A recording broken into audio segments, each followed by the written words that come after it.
Flotilla and the family, DNR family.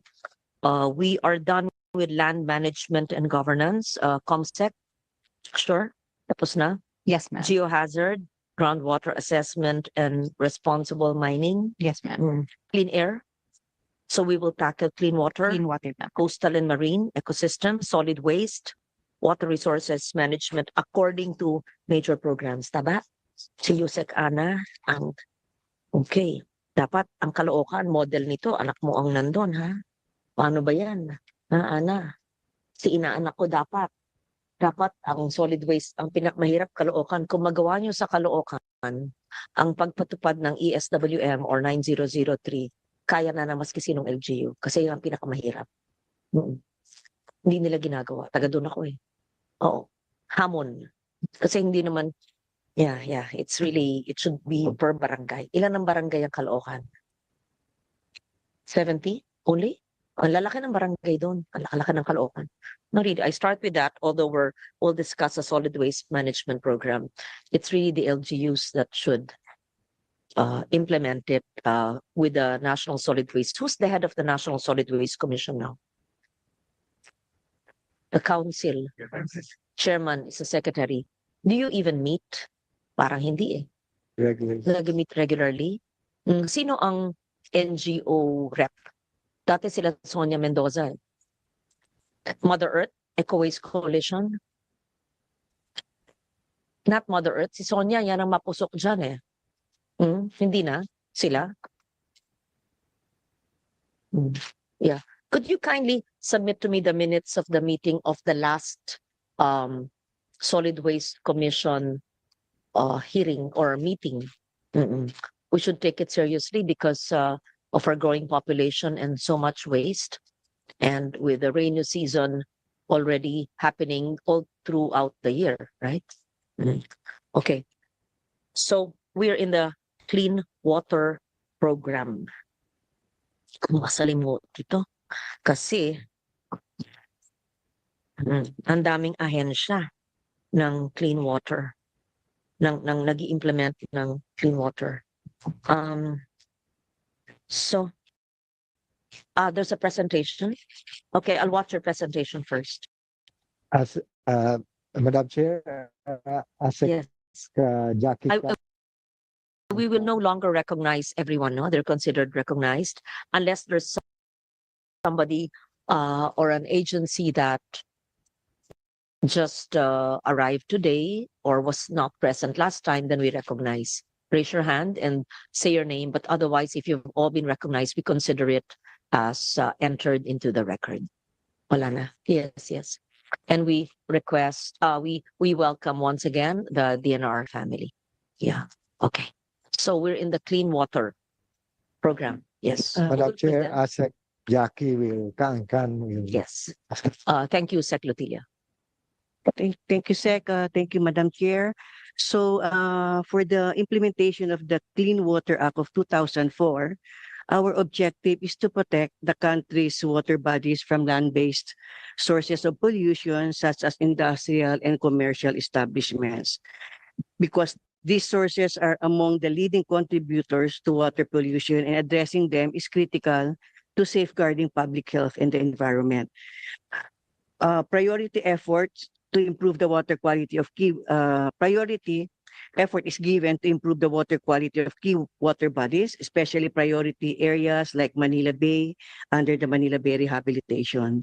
To ensure effective enforcement, we are implementing focused interventions within water quality management areas. These areas serve as strategic zones for targeted water quality improvement programs. We are sustaining the operationalization of 45 WACMAS across the country and are moving toward the designation of additional WACMAS to expand our reach and impact. Another important initiative is the continued classification and reclassification of water bodies. This process helps determine the appropriate water quality standards and allowable uses for each water body, ensuring that management strategies are tailored and effective. We also conduct regular monitoring of priority rivers, recreational waters, and other water bodies nationwide to track pollution levels, assess trends, and guide policy and enforcement actions.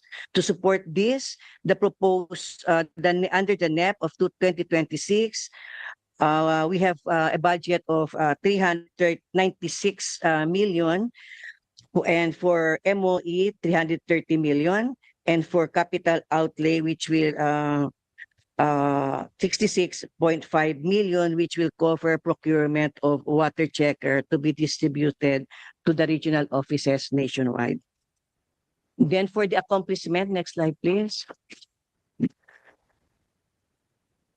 So for the highlights of the accomplishment, to date, 1,030 water bodies have been classified out of the 1,144 water bodies, so representing 90% coverage nationwide. This classification is essential in determining the appropriate water quality standards and management strategies for each water body. EMB continues to strengthen the operationalization of 40 existing WACMAS, water quality management areas, and had designated 5 new WACMAS, bringing more areas under focus and coordinated water quality interventions. Moving forward, we are planning to operationalize 51 WACMAS to expand our and impact in managing water quality at the watershed level.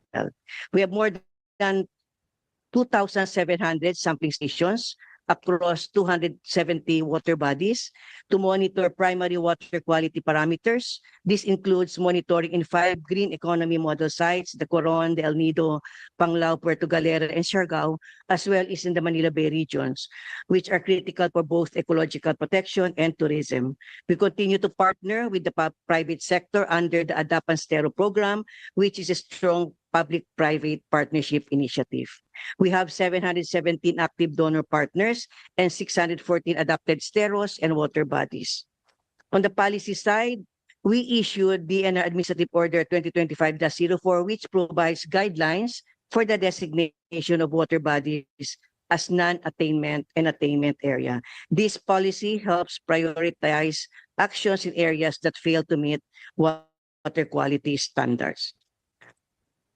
And this is also in compliance with the rate of continuing mandamus in the Verde Island Passage Marine Corridor. We have policy formulation on industry-specific effluent standards, or the ICES, ensuring that wastewater discharges are regulated according to the nature of industrial activities. That is all for the Water Quality Management Program of the AMB, Madam Chair. Thank you.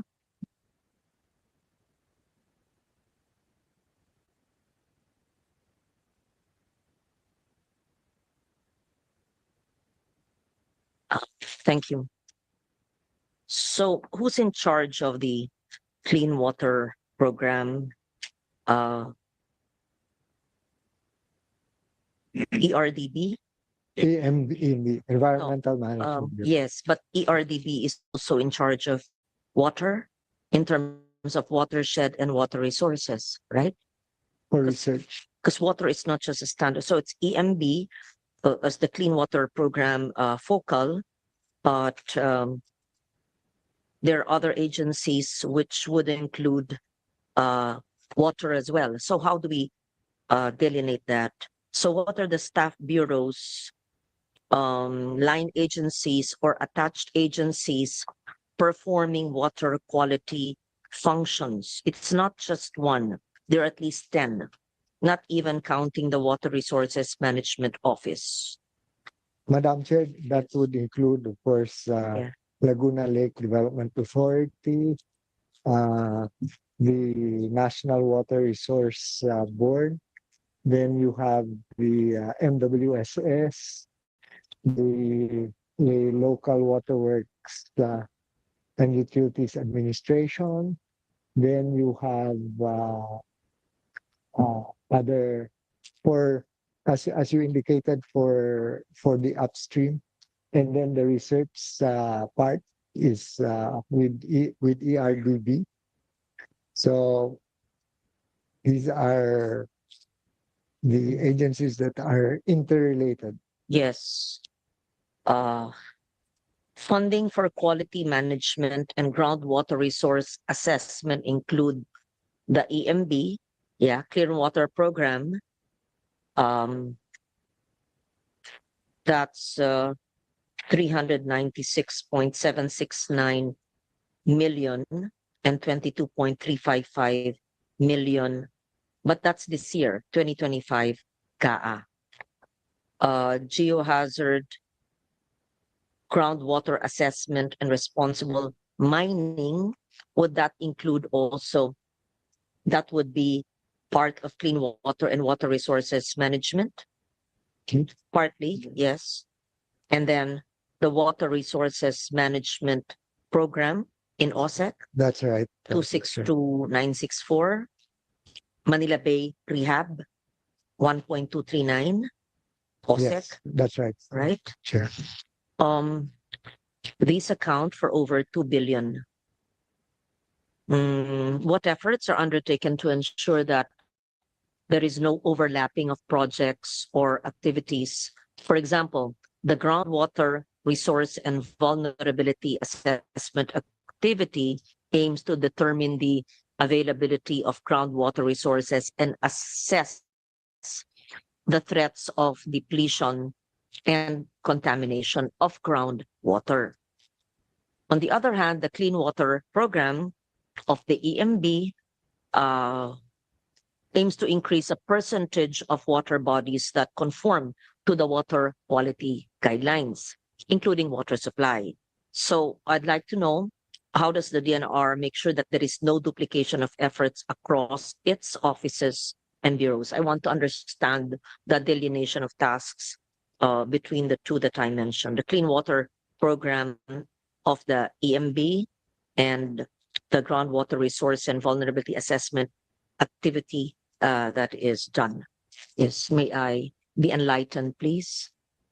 Madam Chair, for the Environmental Management Bureau under the Clean Water Act, our mandate is to ensure and monitor the ambient water quality. So that's why we do a regular monitoring on a quarterly basis.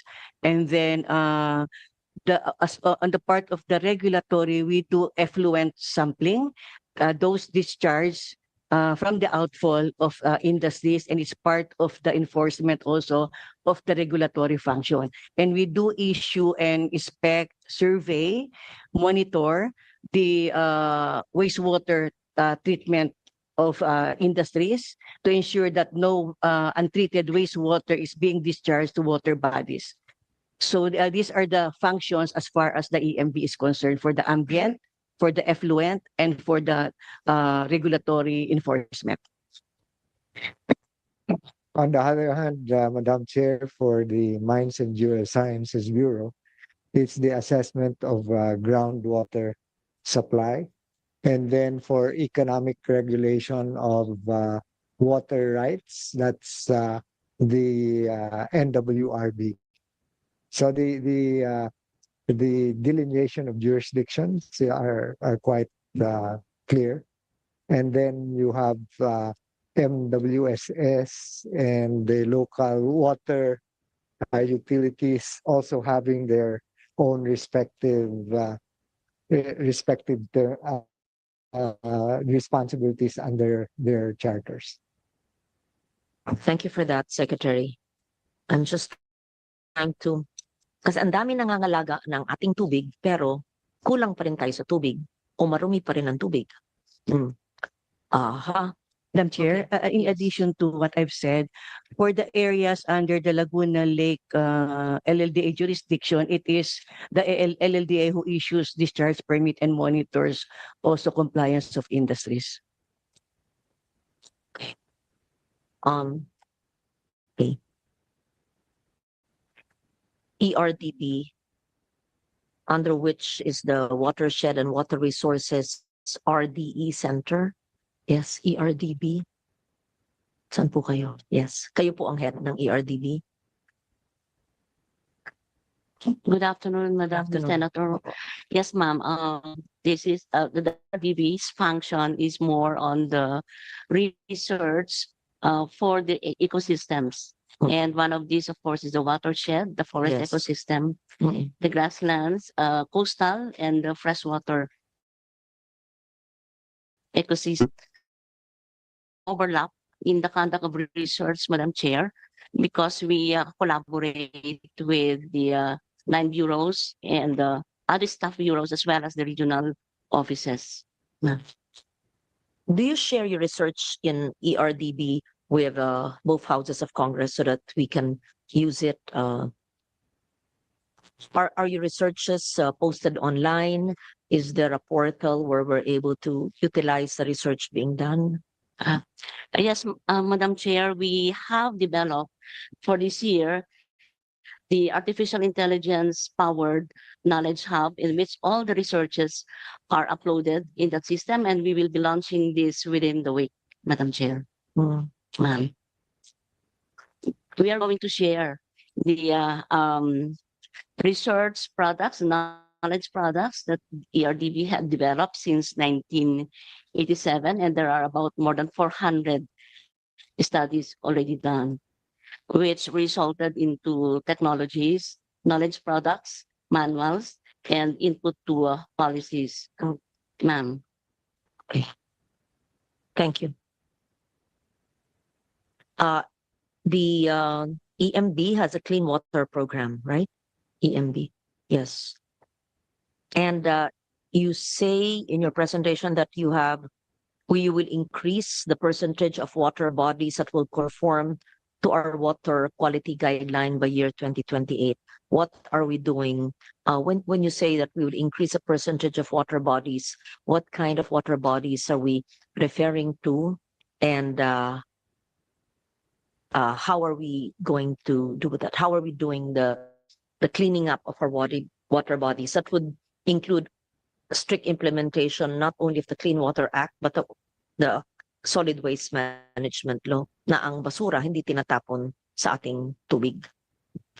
Yes, Madam Chair, it is interconnected, the solid waste management and the water quality management.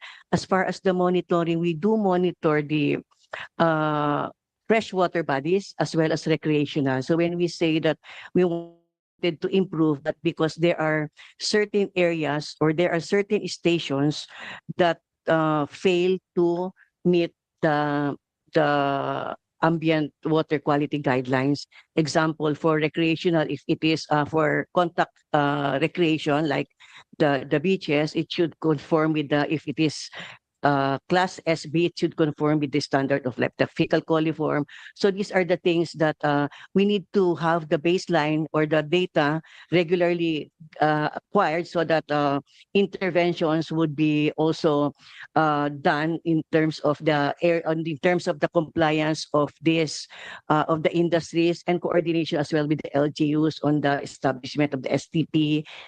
Just like in the what's happening in El Nido, or those industries not complying, those discharging untreated wastewater. So ma'am, connected po, and including the program under the designation of water quality management area, because it is also very important for the designation of WACMA, because there would be interagency who will manage the WACMA area. It is a governing board wherein the DILG, the LGU, and other agencies will be involved in managing certain designated WACMAs. DR has the highest share of families with access to safely managed drinking water according to the data I read. That's only 85.5%. Region 4A is 73.1%, and Region 3, 67%. That means the balance that I didn't read would not have access to safe drinking water, but the lowest access to safely managed water, drinking water, would be Bangsamoro at 14.8%, followed by Region 5, Bicol, 25.8%, and Region 2, 27.6%. This is really a very difficult situation to handle in terms of water supply and sanitation, and that would involve our health. Duktong-dukto na yung problema yan. What are we doing about that? Considering we are an archipelago of so much water, we have so much rainwater as well. We have a very old law in my first term, which we co-authored, we have all these regulations, but the challenges of providing safely managed drinking water, and as we know, it's so expensive um, to buy drinking water. Yes. How do we address these challenges?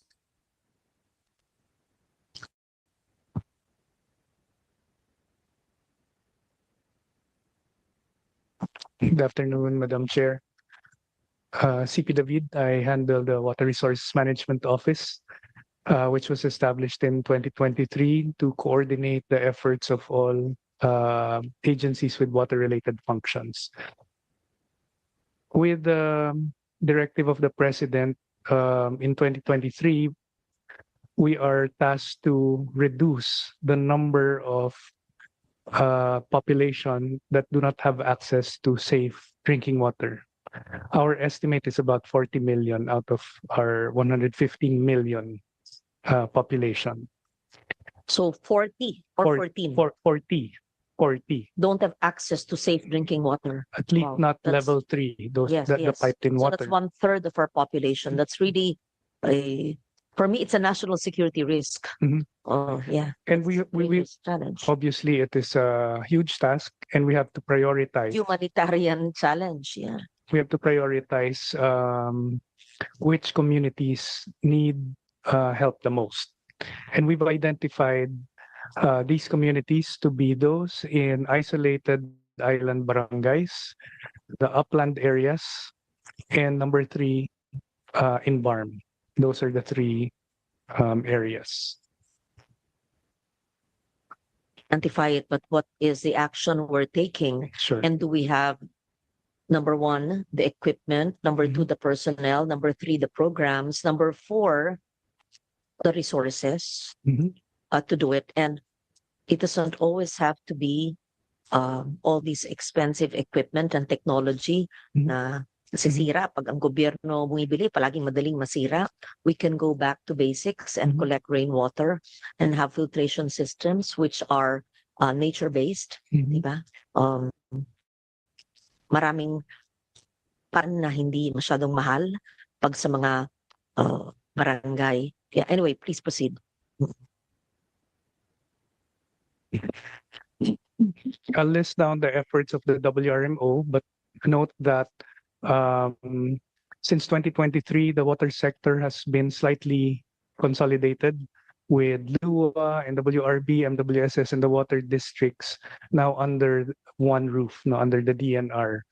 And so there are parallel efforts being done by each agency. I'll start with the WRMO. Our budget for 2026 is 262 million pesos. In previous years, it was lower, and in 2023, we didn't have budget because we were just created that year. In 2024, or siguro I'll talk about 2025 na lang, we are set to provide safe drinking water to about 50,000 people in the islands.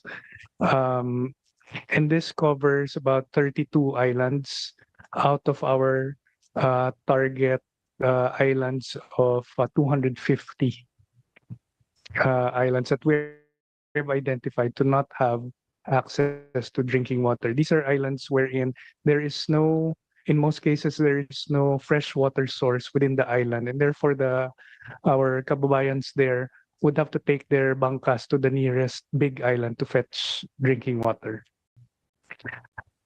Other than that, we have a program for upland barangays, those in mountainous areas like in Abra and in Benguet. And this is through the River Basin Control Office. For this year, Doc Bill, how many communities have we provided water to?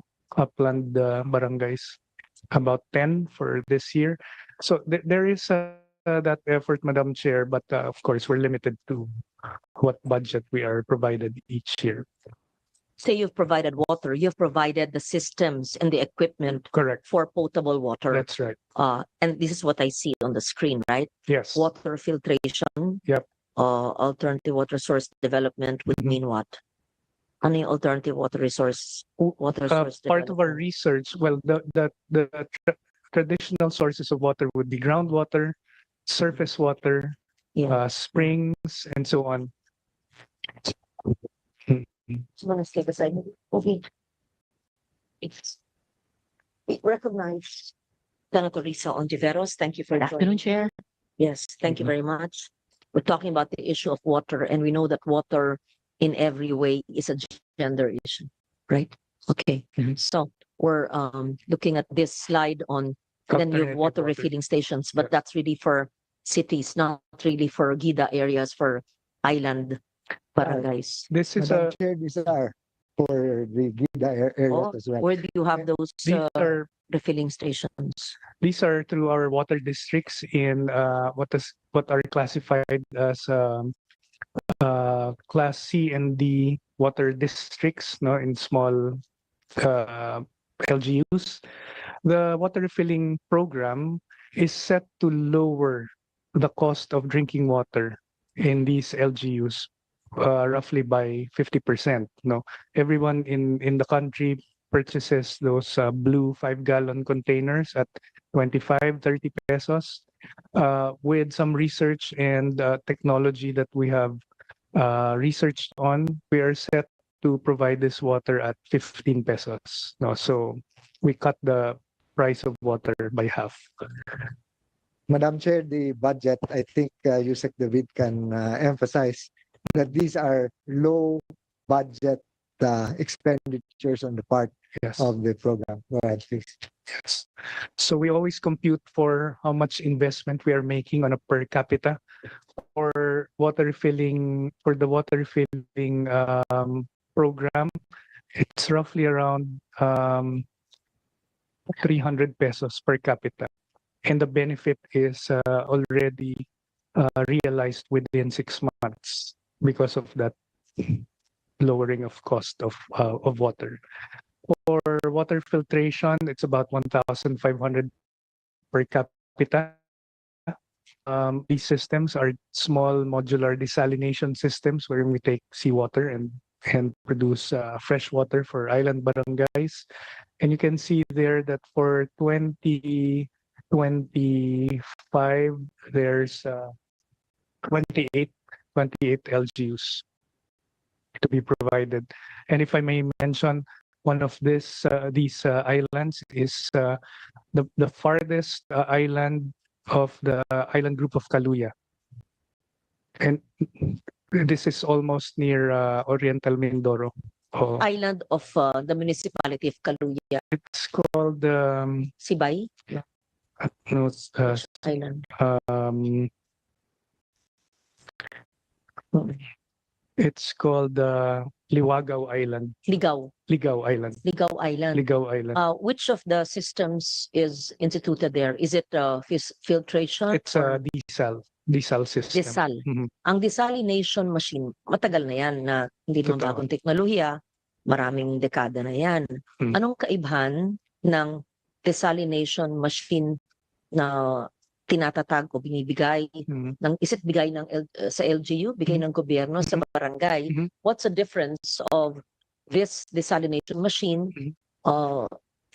Ano ang kanyang lifespan? Baka isang taon lang yan, sira na. Kasi usually pag gobyerno nagpo-procure, una, overpriced. Pangalawa, maintenance, wala kasi hindi kaya ng recipient. Pangatlo, low quality. Yan talaga, nakikita ko. Hindi, sa lahat ng ahensya ng gobyerno. At gaya sa DPWH kahapon, Senator Ontiveros, inaamin nila lahat. Go through, from classroom to roads to eating, overpriced. Isa pa ang na tuklasan ng chair ni Senator Sherwin ay 1,000% yung kamahalan nung kalsada. Talagang nakakasakit ng puso. Kaya hindi ko pa tinitingnan yung mga presyo ng inyong procurement, ha. Nakikita ko na wala pa ako nakitang mas mura pag-procure ng gobyerno. Palaging mas mahal.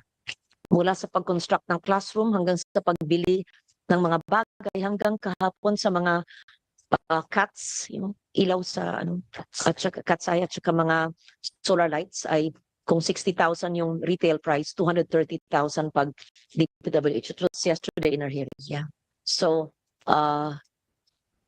Siguro let's not go through that here kasi baka mamaya mabigyan nyo bili, pinoprocure. Okay. Sino ba yung back Mm. ninyo? Mm. Secretary, bantayan nyo yan. Wala pa ako nakikita ahensya ng gobyerno na tama ang presyo ng binibili. Mm. Palaging I can. mahal. Ah.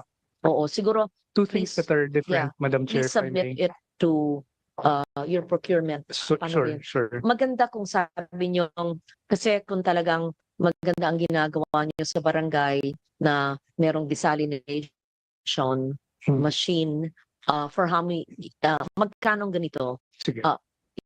It's a grant, okay, it's a grant from DNR funds Mm. and it's given to the barangay. Of course, sila mag-maintain how many liters of water for how many people, more or less, and how much is that desalination machine, saan gawa, anong kaibahan sa ating pagkakaalam sa desalination machine. Yeah, we just want to be enlightened. Sure. Kabisado ko yan, Madam Chair. The desal system like the one in Kaluya is 2.4 million pesos. It serves 1,000 residents of the island. Two items that is I would consider as innovation compared to previous programs that have provided the same system. Number one, low power. It can be powered by solar. So the price now goes down because these are all solar powered. Secondly, we only install these systems if the barangay is willing to sign a MOA with us in terms of not only maintaining but actually charging a minimal amount for those who are going to get water from the system. Anyway, they buy the water from, for example, in Kaluya, they buy it from Indoro.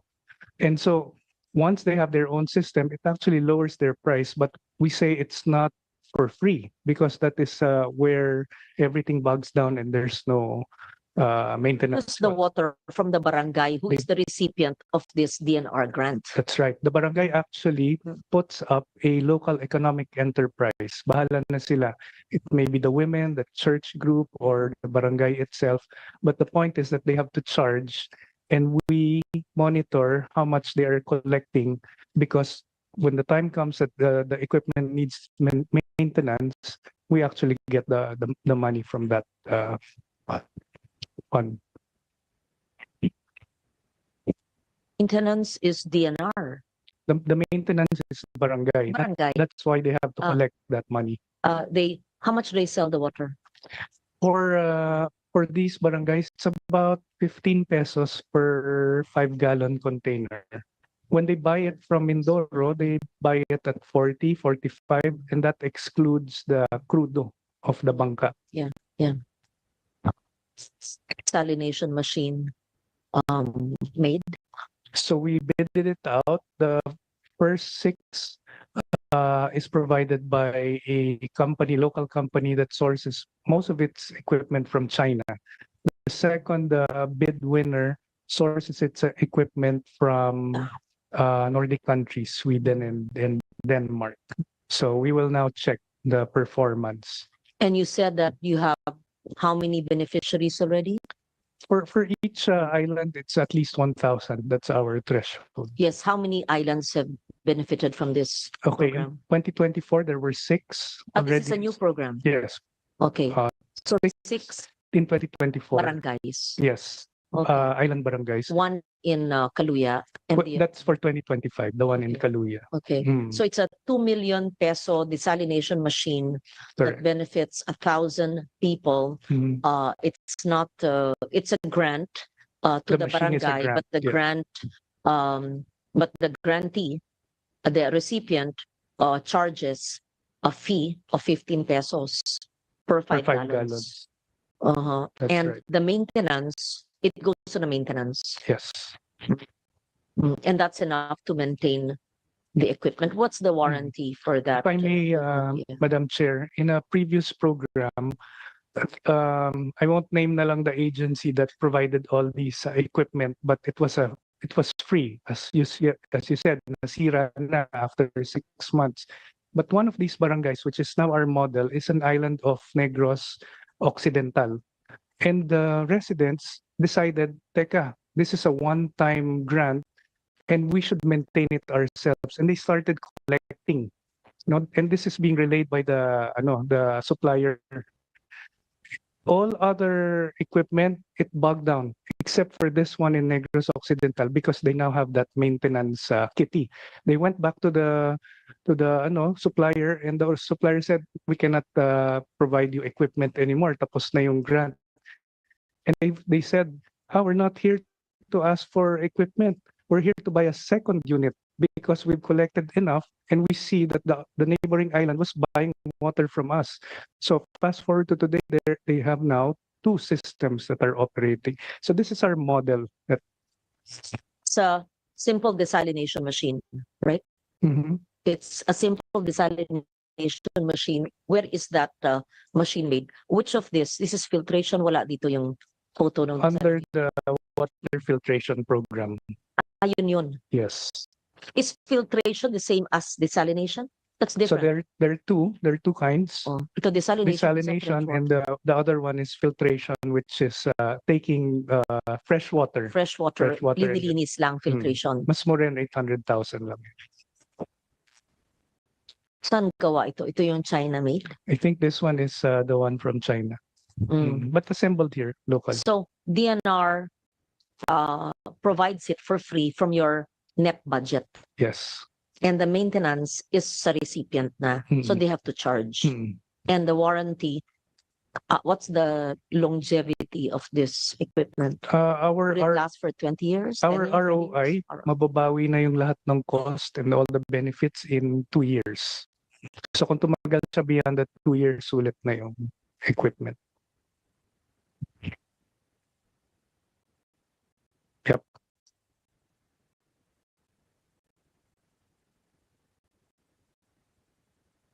Okay, I hope it works. It's a new program. I'm happy to note. I'll ask the kapitan of that barangay. Yes, and kindly give us the brand, but not now. No, just submit it to the office so we understand because I've heard this time and again for the past decades, filtration, desalination, tas mahal-mahal, tas it bogs down. Tapos wala na, pagsira na. But you say that this is powered by solar, ilang watts. And usually nasisira. Paano yung pag masira yung solar power, Mhm. paano na? Well, yung Generator naman sila. Tapos sasabihin na walang crudo, nasira yung genset, yung maintenance, ganun. Palagi may dahilan kung bakit nasisira. Alam mo na, ibig ko sabihin. Yeah. Ganun. These are fairly sophisticated equipment, and that's why we impose that there has to be money that should be collected, for the water that is produced. I think doon nag-fail yung maraming programs in the past. Nung binigay yung equipment, wala nang follow-through. So this time we're checking regularly if the equipment is still working and if they are collecting the appropriate fees.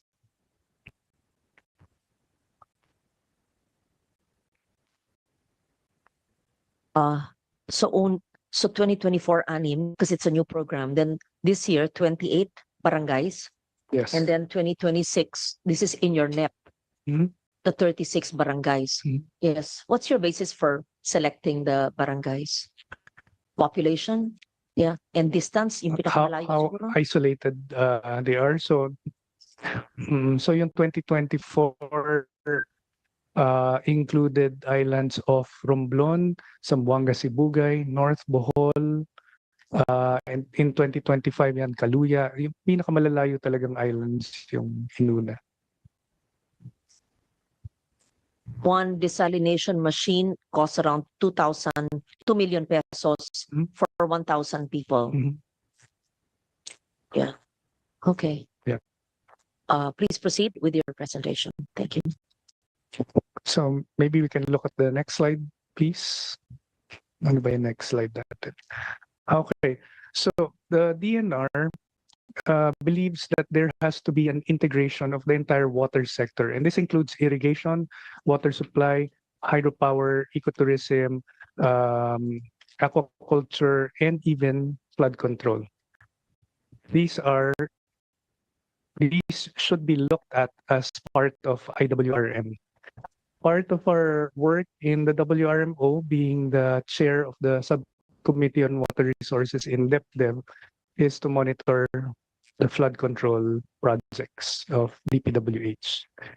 And this is the dashboard that we have created and our assessment of roughly around 4,000 flood control projects. Please explain how the DNR, through this project, I believe it's new, is monitoring the flood control project of another government agency. Correct. Please explain. Correct. In 2023, the subcommittee on water resources, which handles all water projects that go through the program convergence budgeting of DBM, when agencies submit their projects for funding, if it is related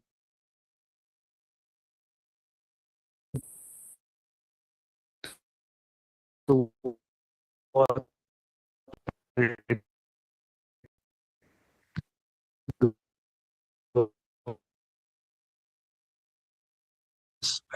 as chair,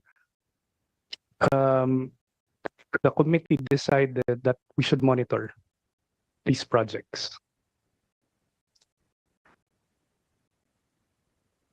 130 billion Roughly around 230 billion in 2023. DPWH amendment insertion. It was inserted as Under part what of, department of DPWH? at that time it was already downloaded to the district offices. Yes. Ko lang yan. Mm-mm. So there's how is DNR monitoring the implementation of that? Okay. So when the committee decided in 2023 that we should monitor this, not part of the investigation, obviously, but moving forward, we want to know if there are projects that can be with convergence with water supply. No, and we monitor these on the ground because we have personnel per region, and from our office in Quezon City, we also monitor them using satellite imagery.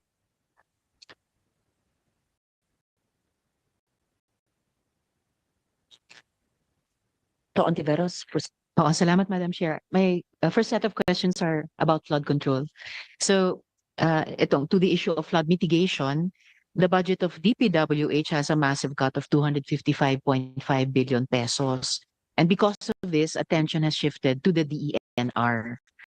In the House hearing, DENR said that there is a draft integrated flood control master plan that emphasizes science and nature-based solutions, NBS, to manage water from the watersheds, the rivers, and other inland water bodies, and offshore and coastal areas. So in the master plan, infrastructure flood control projects are just one, and not even the most important component. So given the Philippines' long-standing commitment to international treaties and existing national plans, such as the Philippine Biodiversity Strategy and Action Plan or PBSAP, and the National Forest Landscape Restoration Program or NFLRP, paano sinasali ng DENR itong mga mandato sa specific operational at funded nature-based solutions o NBS para sa integrated flood control, Madam Chair? Madam Chair, I'll ask Yusek David to follow through on that. So it's really follows the ridge to reef approach and all the way down. Therefore, it's a combination of both the gray infrastructure and the nature-based. So in your screen in front is the draft National Flood Management Master Plan. It's quite different from the master plan of DPWH that is infrastructure heavy. If we can have the next slide, the main points of the core principles of our flood master plan are watershed management. It starts from where most of the rainfall will fall. If our watersheds are not intact, then pretty much all the rain will be transformed into runoff and flooding. Second, we promote impoundment of water instead of diverting water to the oceans, meaning river dikes. Impoundment has been a strategy of the Philippines in the 60s and 70s when we were creating man-made lakes, small and that strategy. Ano nga yung batas 19 bago tayo maging senador? The Rainwater Collection Act. Which, 1980 Madam Chair, 1989. mandates LGU officials Yes, to barangay. construct those. Opo, Yes, down to the barangay, rainwater catchment Rainwater facilities. catchment. Paalala mo, tatanungin ko sa DPWH hearing sa susunod, silang implementing agency. I do it in my residence, in my farm, rainwater. Similar to impoundment. Impoundment. Yeah. In fact, Anyway, proceed. thank you, Madam Chair. In fact, the fourth principle there, land use planning, this is where the LGU comes into play. Not only are they mandated to do rainwater harvesting, but also to ensure that there is open spaces, permeable spaces in urban areas so that water penetrates through the ground Kasi lahat instead ng sinasabi mo, Hmm. agree kami. Tayo nagkakaintindihan. Hmm. Hindi naman sinusunod. Hindi naman ginagawa.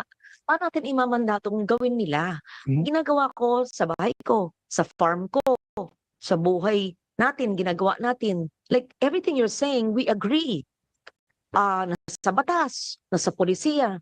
Paano mo tutok-tok sa utak na gawin The ng mga mandate tao? rests on DPWH in terms of flood control. I think tama naman yon if it is infra related. But if it is other strategies, it has to be other agencies. Part of your mandate kasi kayo nangangalaga ng kalikasan. Ang kalikasan ridge to reef. So, wag niyo yung iisipin na kasi DPWH siya lang, sa infrastruktura lang siya. Pero yung rainwater collection, siguro, hindi ko masasabing hindi enlightened yung sumulat na senador noon. Hindi pa nila naisip na may convergence sa mga ahensya ng gobyerno. Kaya, wag niyong isipin na territorial tayo sa gobyerno, hindi. Makialam kayo. At lahat ng sinasabi niyong yan, pwede. Walang magsisita sa inyo pag makikialam sa'yo na kami lang dito, hindi. Kayo ang nangangalaga ng lupa, ng karagatan, ng inland na tubig, ng hangin, ng buhay. So, overarching, mainstream kayo ang DNR sa lahat ng galaw ng bawat Pilipino, sa hangin, sa air, sa tubig, sa pag may tap ba o wala. Lahat yan eh. So lahat ng sinasabi nyo, agree kami, kailangan papakat mo. O sige, Madam Chair, yes. this is where we would like to have the tools that we have, including the plans, to assist Congress in making sure that they go into projects and initiatives that would implement these principles and plans. So with this system in place now, with a way to monitor and planning at the start of the planning process, just to ensure, for example, that the hard infrastructure is in fact in accordance with the river basin plans. And then this is where we are working not only through the NEDA infrastructure committee, but this is where we also would like to make this available to Congress so that when you do identify the items to be funded, they will be in accordance with these plans. Kasi, yan. Pag binabasa ko yan, 1998 pa, binabasa ko na yan. Sinasabuhay ko na. Halos lahat ng batas sa clean water at clean air at solid waste at sustainable forest management, ako author. Pero ganyan pa rin tayo at imbis na nag-i-improve, what's the word? Sumasahol? It's getting worse. What's the Filipino word? It's getting worse. Lumalala. So, anong solusyon natin? Nakaka-stress ang aking katanungan. Paano? Madam Chair, Yes. ako, malinis ang konsensya ko, I made all the effort to reach out to the other government agencies as you said. Nagkasabing malinis, marumi, konsensya. Okay. No. Ayoko magturo-turo. Okay. Oo, it's all our problem. Diba? Yes. Huwag tayo maging accusatory. Huwag tayo sabi, ako malinis, kayo marumi. Hindi. Lahat tayo may kasalanan. Bakit ganito ang ating bansa? Magtulungan tayo. Anong alam natin, maski yung batas matagal na sinulat namin sa una kong termino, paano ipagpatupad ng tama? At turuan sila at makialam. Hindi natin masasabing hindi ko mandato ito, baka magalit sila. Hindi. Hindi. Kasi DNR ang designated lead agency in addressing water resources. Water resources as a focal area kaya ako pinapunta dyan ng Climate Change Commission, bagamat maliit kayo, climate adaptation, kayo naman sa tubig. Kaya hindi nyo masasabing, hindi kasi kami yan, public works. Hindi, kayo, infrastructure lang sila. Tayo nga, buti na, bumabalik in the past years, if not decades, yung nature-based solutions, balik sa dati. Tapos 89 pa nga, may enlightened na senator nang gumawa ng rainwater catchment. Ibalik lang natin sa dati, si sinaunang kaugalian natin. Yeah. So okay, back to your malinis ang konsensya mo Okay. na ginawa mo yung ano. Yes. O sige. Okay, Madam Chair, what can you do when in 2024, I already secured a memo from the President himself to say that DNR, please coordinate your efforts, these, Oh, with DPWH, which has the mandate for flood control. I have that paper. And I went to DPWH with a list of convergence projects, water Okay. supply, flood control, etc., etc. And because we are co-equal Yeah. agencies, NIA also submitted their own list. They did not look at our list at all. hindi mo sinabi yan sa budget hearing. Ba't di mo sinabi kay Senrisa at sa akin? Akin na, it's not too late. Well, Give us a copy of that memo yeah. Hmm. because the ENR must know and must approve all flood control master plans, flood mitigation, adaptation, all of that. Dapat galing sa inyo. Kasi mandato nyo ang pangangalaga ng ating forest. Mandato nyo ang kalinisan ng ating katubigan, inland waters, at ang ating karagatan. Mandato nyo lahat sila struktura lang. So, dapat palagi nag-uusap. Palagi nag-uusap. So, hindi pwede hindi nag-uusap. Give us a copy of that letter or that mandate because all the flood control programs must have an ECC. Tandaan sa inyo yan, sa inyong EMB. How can a flood control structure not go through EMB? So that means DNR approves it. Well, there are those Yes. which are covered by certificates of non-coverage and so on. But Madam Chair, we're reviewing those policies. But moving forward, we'd like to emphasize that, for example, what Yusek David was mentioning, which is the multi-purpose dams and even for infrastructure. So we have identified 15 from our list, 21. And we have funded the feasibility studies for that. Now, they would be ready for implementation under the 2026 budget, but it's not part of our budget. What we want to show with this initial list is that we can have convergence of all of those that have been mentioned. So, in addition, National Irrigation Administration has another 81 again multi-purpose projects that would involve water retention and detention, and then they can be used for potable water, irrigation, agriculture, and incidentally even tourism and hydropower. So these are the things that are in our shop right now. So hope if you're looking for ways to demonstrate that indeed convergence can be done, that's why these are some of those projects, and that's why the President went to Claveria in Cagayan in order to inaugurate one of these multi-purpose dams with only 600 million from DPWH. And no, but compared to other projects, Madam Chair, 600 from DPWH, 200 from National Irrigation Administration, they were able to irrigate several thousand hectares for agriculture. Then they had aquaculture, and then now they have irrigation, and then they also have tourism activities. So right now we're just looking into the hydropower component, which can be privately financed, and then for the potable water aspect of it. So it strikes a number of things. Proceed, but please, I'll lay my questions, I'll say my questions, but you proceed. How will this budget of the DNR address the need to restrict inappropriate development in flood-prone areas in ensuring that floodplains are properly utilized and their resilience is maximized? My second question is there a specific funding for the review and the updating of water infrastructure building codes based on forecast local climate hazard impacts and ensure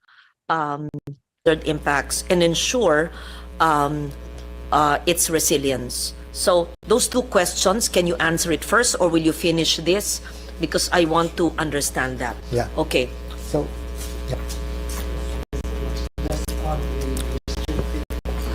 Restriction. Okay, that is the purpose of the National Flood Management Master Plan. These are guidelines on how we tackle certain problems. So, and maybe we can go back one slide pa, yung dashboard there. Okay, it's small here, but I can show it to you in another time. What we have noticed is that, okay, we do have ghost projects. We see them much more than what DPWH is reporting. Secondly, these are not the projects that are kumbaga pinakamasama. What we have are classified as structures that actually are poorly situated and exacerbates the flooding. So they were constructed but they actually exacerbate the So flood. gumastos na, Nakasama pa. nakasama pa. Yes. Eh bakit kumuha ng flood control? Because it's not part of a master plan and a comprehensive study. I think that's the root cause.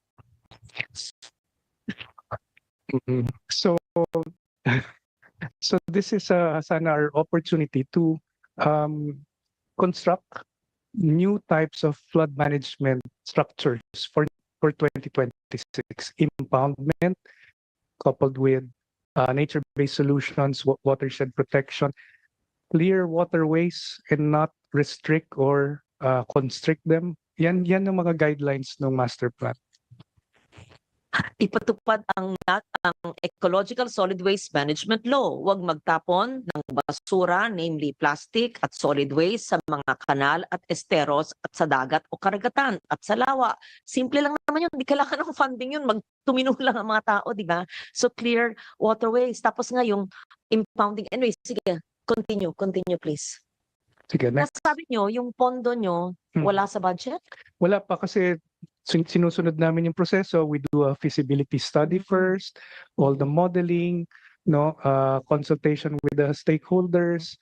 So we can't put it in the budget just yet, but we're ready for it in 2026. means, Madam Chair, that the budget that we're preparing for, if can anticipate some of these projects already, because the feasibility studies will have been done by 2025. Madam Chair. Yes. So, kaugnay po niyan, Madam Chair, can the Biodiversity Management Bureau, BMB, provide 2 to 3 specific site-based examples of NBS projects, halimbawa, mangrove restoration for storm surge defense o critical watershed rehabilitation, mga proyekto na handa na for immediate national budget allocation, at nagpapakita ng kakayahan na umurong na tayo, umusad na tayo lampas sa paper plans at papunta na ng project execution, Madam Chair. Madam Chair, I'll request Director Mariglo to refer to this. There in some. Before you proceed, we welcome the chair of the Finance Committee, eagle eyes in the budget. Yes, Senator Sherwin Gatchalian. Okay, please proceed. Good afternoon, Madam Chair. Good afternoon, Your Honors. So before I answer the Honorable Senator, as representative, to go back to the mention of PBSAP earlier. So when we talk about flood control and the relationship with NBS, we tend to focus on the water. But in fact, DNR is, as the focal point for PBSAP, already doing a lot of nature-related, which we now call solutions because we have problems, items that are part of the mandate of DNR as well as internationally. So, for example, we are mandated to take care of critical habitats. We are mandated to manage protected areas. In doing so, we are strengthening our ecosystems and therefore giving our nature in general a chance to rehabilitate and recover. And as we all know, there's a relationship between healthy forest ecosystems and water. So my point is that this is obviously a much larger picture that we're talking about when we say that we are trying to address a problem like water that is not in its proper place. The other thing is, and this is to answer your question, Your Honor, on the matter of where to put this water, for example, we have wetlands. We don't have laws yet that sufficiently cover wetlands. And that's something that is part of the mandate of BMB, to look into these items so that we can address them as a matter of policies. There's an increase, it's a need to increase, for example, Ramsar sites, ASEAN heritage parks, identify caves, peatlands, and things like that that are not usually mentioned when we talk about flood control or nature-related problems. So all of these things are under the mandate of DNR to address the issues that affect them. So on the matter of whether we have sites, yes, we do, Your Honor. For example, in Concepcion, Iloilo, there are islands there that have been working with CSOs, like Conservation International, for example. They have been able to demonstrate the impact of a combination of something as basic as rocks, so hard items, as well as mangroves planted at the right places. They've been able to reduce the impacts of waves. Another site would also be in Iloilo, in Leganes, where there used to be an abandoned, unused, underutilized fish pond that was planted to 22 hectares of mangrove, and now it's able to recover biodiversity as well as protect the land that's behind it. So there are examples. But as a caveat, I think it's also very important for us to realize that this is not a one-size-fits-all thing, especially when it concerns nature.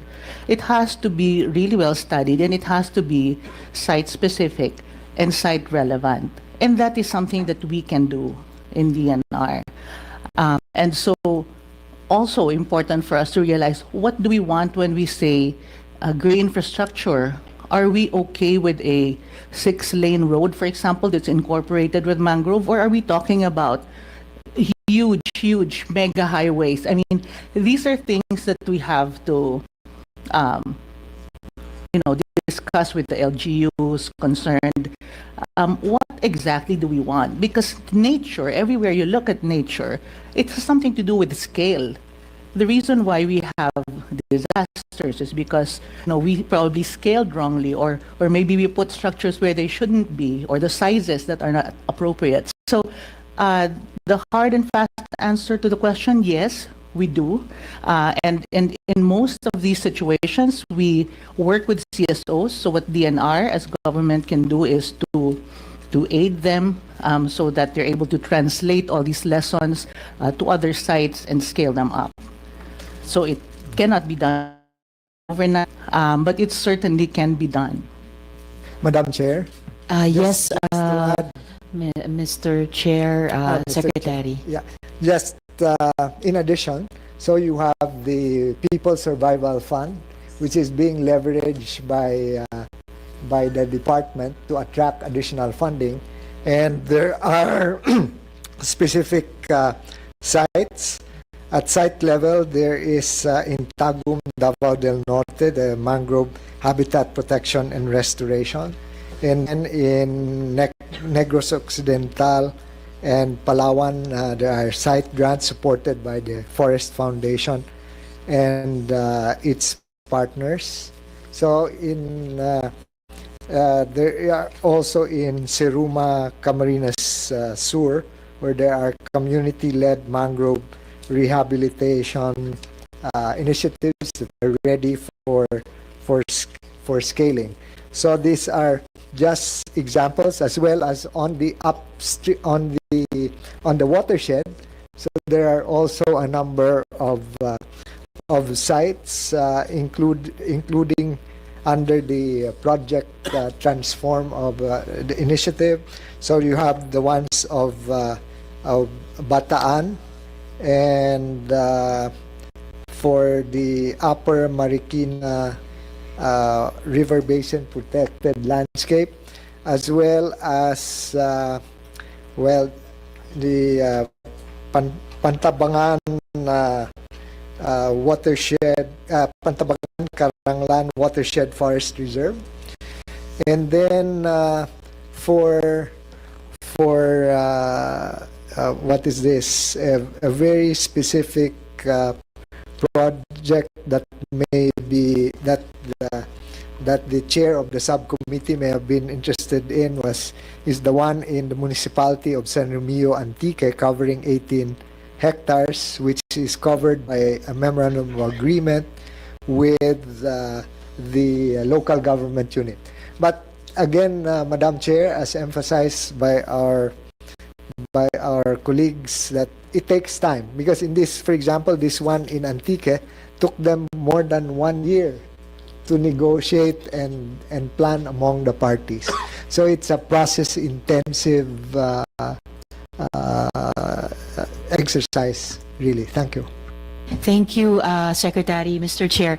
Pero at least lumalabas dito sa komite namin, the department even has a list of these projects, I presume covered by the feasibility studies na binanggit ninyo kanina, and at various stages of potential implementation at may mga partner stakeholders, whether NGOs or LGU. So please provide the committee through our chair or vice chair this list for the consideration of the members when we come to the period of amendments dito sa budget plenary.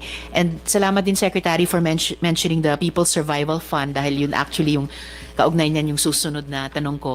And also for mentioning the Upper Marikina River Basin Protected Landscape, kasi may later question ako po dyan. But just to move to my next question, na kaugnay din ng PSF, successful, cost-efficient NBS projects have been implemented, as you mentioned, by local government units in provinces like you mentioned, Negros, Batanes, Camarines Sur, often supported by groups like, as you mentioned, Forest Foundation Philippines or the World Bank's Pagkilos Initiative. So ano pong specific na, bukod sa mga maaring nabanggit nyo na, anong specific LGU-led NBS projects ang nire-recommenda ng department para sa immediate national replication and, as you mentioned, scaling sa pamamagitan ng mga decentralized mechanisms tulad ng isang augmented na People's Survival Fund, Mr. Chair? Madam Chair, perhaps what we can do is we can provide the committee with a list of some of those that can can be provided with not only with additional funding, but that they can be supplemented with other forms of support by the department. So we can do that. We will submit that from the different initiatives, all the way from the watershed areas to the coast. Maraming salamat para doon. I believe all of us in the committee would really appreciate that list.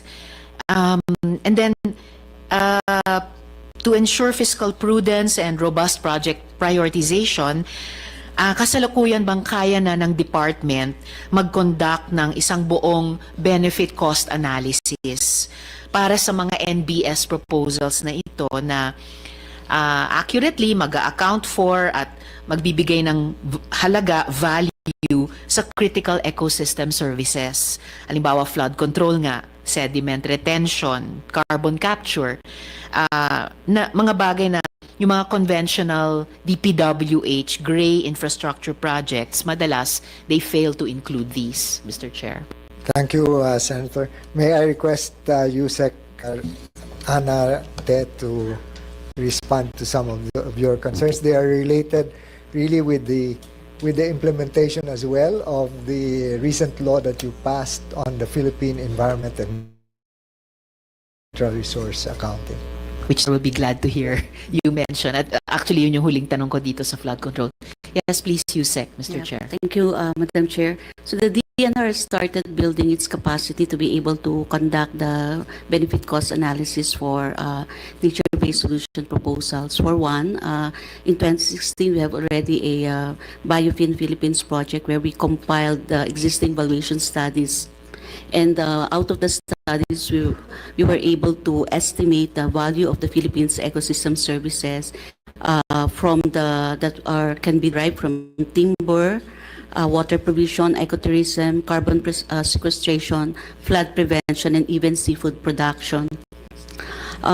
Also was able to develop the sukat ng kalikasan tool, was established in the high conservation value areas and national capital accounting. We were able to assess the presence, for example, of rare, threatened, or unique flora and fauna, and able also to estimate the value of the ecosystem services. With the passage of the PENCAS, we have started to develop the site-specific ecosystem accounts. So ito po yung detailed assessments of ecosystem services that quantify the benefits provided by nature. So far po, merong mga specific areas. For example, we have Masinloc, Oyon Bay. We're able to establish the fish provisioning service there. For Mount Matilingagan Protected Landscape, yung naman po kanyang wood provisioning service or crop provisioning service. We can provide you, Madam Chair, with the different sites where we were able to somehow establish this ecosystem accounts. And then we are also already integrating NCA into the watershed management. So for ERDB and FMB, they already integrated this into watershed management by enhancing watershed characterization and vulnerability assessment. So matatapos na po na yung Santo Tomas watershed, but we have already completed the Tago River watershed. So we're building that capacity, and we hope that with additional resources, we'll be able to get more people to be trained and also procure the needed software and hardware to build the system, Madam Chair. Thank you. Salamat, USEC, Mr. Chair. So sa ganitong tools at saka sistema tulad ng ecosystem accounts, kaya na ng department i-generate yung benefit cost analysis? Based on our timetable, Madam Chair, may 3 to 5 years, Madam Chair. In 3 to 5 Yes, Madam within Chair, 3 to because 5 years pa. opo, parang site-specific pa lang po, but the whole system has to be developed, Madam Chair.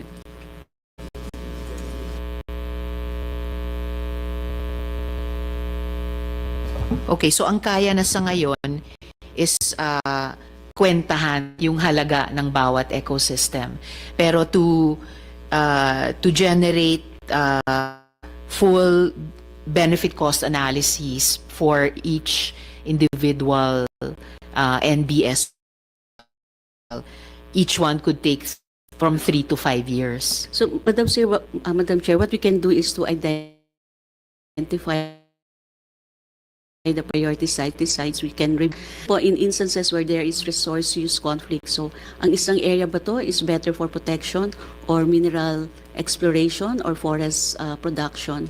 So, with the evaluation, we'll be able to come up with an informed decision whether or not ano yung best use for that certain area, Madam Chair.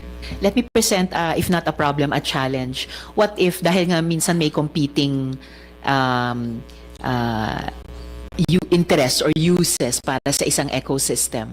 Paano kung sabihin ng, say, DPWH, ito na aming gray infrastructure. Kasi ang bagal nyo sa DNR 3 to 5 years pa. How do we meet that challenge? And allow government as a whole, kayo sa executive, to make the best decision, at kami sa legislature as your partners also to make the best decision in terms of appropriating the budget every year. Madam Chair, thank you for the question, and I think this is where adherence to the plans that are in place would be helpful, because even if we cannot go down to that level of detail where we are able to compare what would be the cost and the benefit of these projects, if they conform with the general plans, then I think we would have reduced the adverse impact.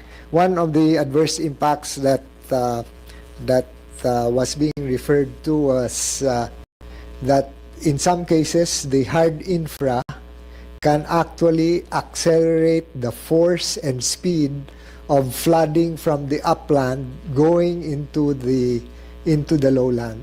So it not only defeats the purpose but actually exacerbates the problem. So these are the things that I think on even at a macro level we will be able to address with the ones that have been presented so far. Thank you. Salamat, Secretary. In fact, naalala ko po sa ongoing Blue Ribbon investigation, may na-cite nga po akong isang di umanong flood control project dun lang sa Quezon City na supposed to bring flood water from a creek into a river. Baliktad yung nangyari. Mas napalala yung flooding sa mga nakapalibot na mga kalsada up to Banawe and to Araneta Avenue. So I think people who hear this hearing can probably resonate already with what you said. And I guess, just to close this question of mine, since sabi nyo nga, USEC, 2016 pa pala, meron na po kayo ng Biofuel Philippines project. Since last year, there was that memo. So in the debate or negotiation between DNR and DPWH, meron naman na kayong maipapakita na instruments, systems, tools, sukat ng kalikasan, accounts that can go head-to-head with any other department for the consideration of your whole cabinet. So, my last question on this topic, Mr. Chair, kaugnay nga ng PENCAS na binanggit na rin ni USEC. So, ano po yung concrete roadmap ng DNR saka timeline para implementa yung PENCAS, Philippine Ecosystem and Natural Capital Accounting System, RA 11195,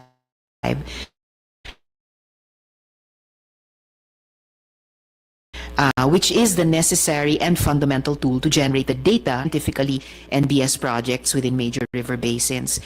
Yung technical working group po ba ng department na kompleto na yung implementing rules and regulations na due noong Mayo nitong taon, Mr. Chair?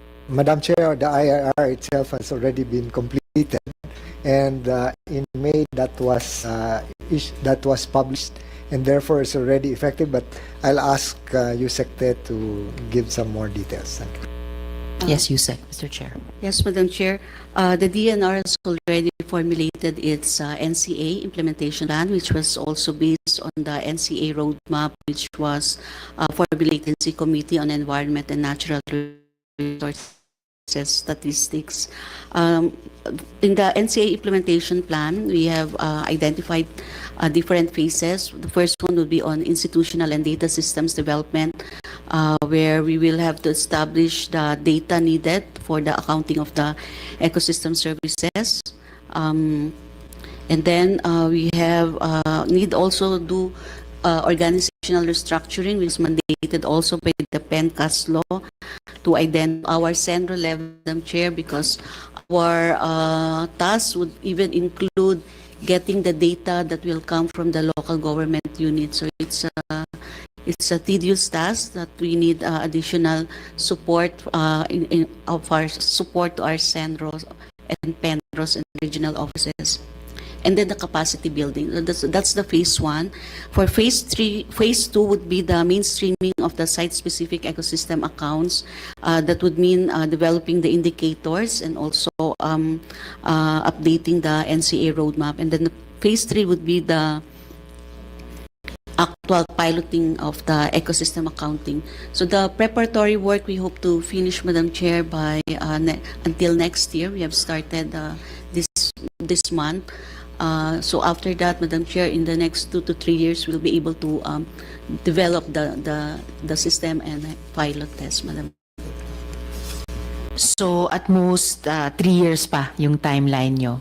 So by end of this administration, fully implemented na or implementable yung PENCAS law. Okay. Salamat po. Maraming salamat, Mr. Chair. Those are my questions for this topic. And so, Mr. Chair, shall we ask them to continue their presentation?